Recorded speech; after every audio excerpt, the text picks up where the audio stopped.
महत्वाची मागणी आहे तुमची. नको नको का कलेक्टरला दिलं तुम्ही, मुख्यमंत्री देण्यासाठी दिलं ना. परिस्थिती सांगितली त्यांनी, असं म्हणलं असं कशाला एवढं बरं असं. तीन सेकंदाची घेऊ नका बरं का. आदरणीय अण्णासाहेब हजारे यांच्या लोक आंदोलन न्यासच्या वतीने आज आपण मुख्यमंत्री साहेब यांना जिल्हाधिकारी धाराशिव यांच्या मार्फत निवेदन दिलं आहे.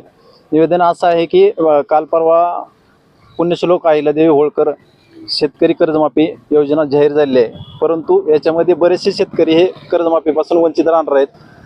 आणि महत्त्वाचं म्हणजे धाराशिव जिल्हा हा देशात मागासलेला जिल्हा आहे आणि सतत अवकाळी पाऊस, बाजारभाव अनिश्चित अशा परिस्थितीमध्ये आणि पाठीमागच बँकेने तगादा लावून बरेच शेतकरी हे रिन्यू झालेत, म्हणजे कर्जमाफीमध्ये सापडत नाहीत.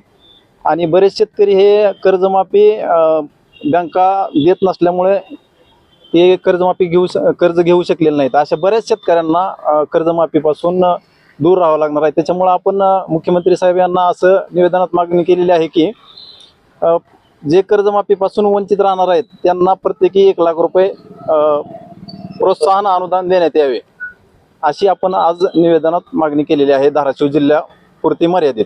मागणी मान्य नाही झाल्यास न्यास अण्णा हजारेंची काय भूमिका असेल आणि अण्णा हजारेंशी काय बोलणं झालं का? आमचं कार्याध्यक्ष कल्पनाताई इनामदार मॅडम यांच्याशी बोलणं झालं की असं असं झालेलं आहे आणि आपण असं निवेदन द्यायचंय, तर त्यांनी सांगितले चालतंय म्हणून द्या, म्हणून आम्ही पाठीशी आहोत.